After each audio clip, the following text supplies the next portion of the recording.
Hi అండి, నేను మీ Jyothi. Welcome to Jyothi village home cooking channel. ఈరోజు మనము ఎర్రగడ్డ కారంని అయితే చూసేద్దాము. ఎందులోకైనా సూపర్గా ఉంటుంది. ఇందులోకి అందులోకని కాకుండా ఎందులోకైనా దోశ, చపాతీ, పూరి, అన్నం, ఆహా ఎంత బాగుంటుందో అసలు. నెయ్యి వేసుకొని తింటూ ఉంటే వేడి వేడి అన్నంలోకి, అలాగే చపాతీ మీద ఇలా పట్టించుకొనేసి రోల్ చేసుకొని తింటూ ఉంటే ఉంటుంది చూడండి, సూపర్గా ఉంటుంది. మరి ఏ విధంగా చేయాలో ఇప్పుడు చూసేద్దాము. ఇక్కడైతే 3 ఆనియన్స్ అయితే తీసేసుకోవాలన్నమాట. ఒక 7-8 వెల్లుల్లి రెబ్బలు, కొంచెం చింతపండు, అలాగే కారానికి సరిపడా వట్టిమిరపకాయలను అయితే తీసేసుకోవాలన్నమాట. ఇలా అయితే కట్ చేసుకొని పెట్టుకోవాలి ఆనియన్స్ని. ఇప్పుడైతే రోట్లో వేసేసుకొని దంచేసుకుందాం అన్నమాట. మిక్సీకి వేసుకున్న వాళ్ళైతే కొద్దిగా టేస్ట్ అనేది తగ్గుతుంది. ఇలా ఈ పచ్చడి అయితే ఖచ్చితంగా రోట్లో వేసుకుంటేనే చాలా సూపర్గా ఉంటుందన్నమాట. ఇలా బాగా వట్టిమిరపకాయలను అయితే దంచుకోవాలి. ఇలా వట్టిమిరపకాయలు అన్నీ దంచిన తర్వాత ఒక 8 వెల్లుల్లి రెబ్బలు కానీ వేసుకోవాలన్నమాట. మంచి టేస్ట్గా ఉంటుందన్నమాట. ఇలా బాగా దంచేసుకోవాలి. ఈ పచ్చడి కారంగా ఉంటేనే తెలగనం అనమాట. ఇప్పుడైతే మనం కట్ చేసి పెట్టుకున్న ఆనియన్స్ అయితే వేసేద్దాము.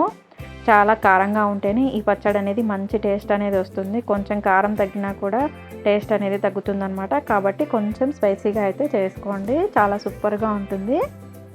ఇలా ఆనియన్స్ అయితే వేసుకునేసి దంచుకోవాలి. ఇంట్లో ఏం కూరగాయలు లేనప్పుడు కూడా ఇలా ఎర్రగడ్డ కారం చేసుకొని తింటే సూపర్గా ఉంటుందన్నమాట. తప్పకుండా అయితే మీరు కూడా ట్రై చేయండి. ఇక్కడ నేను చిన్న రోట్లో దంచుతున్నాను కాబట్టి కొద్దిగా వేసి అయితే దంచుకుంటున్నాను. ఇలా అయితే దంచుకోవాలి.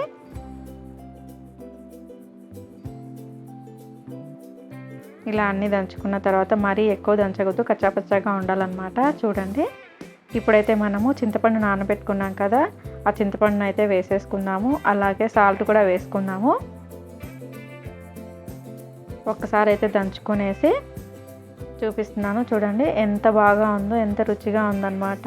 తప్పకుండా అయితే మీరు కూడా ట్రై చేయండి. మా రాయలసీమ సైడ్ అయితే ఇట్లా చేసుకొని తింటామన్నమాట. సూపర్గా ఉంటుంది, చాలా బాగుంటుంది అన్నమాట. అసలు ఏ కూరలు ఉన్నా కూడా ఈ ఎర్రగడ్డ కారము ఉంటే ఫస్ట్ ప్రిపేర్ చేసేది ఈ ఎర్రగడ్డ కారమే అన్నమాట. ఏ కూరలు పనికిరావు అనిపిస్తుంది. నాకైతే అంత ఇష్టము ఈ ఎర్రగడ్డ కారము, చాలా బాగుంటుంది. మరి మీరు కూడా ఒకసారి ట్రై చేసి కామెంట్లో ఎలా వచ్చిందో అయితే చెప్పేయండి. ఇప్పుడైతే వేడి అయితే అన్నం పెట్టేసుకునేసి కొద్దిగా నెయ్యి వేసుకుందాము. అదేవిధంగా ఇంకా ఎర్రగడ్డ కారం వేసుకునేసి తినేద్దాము. చాలా అంటే చాలా సూపర్గా ఉంటుంది. అలా కలుపుకుంటూ నోట్లో నీళ్ళు ఊరిపోతాయి అన్నమాట, అంత బాగుంటుంది.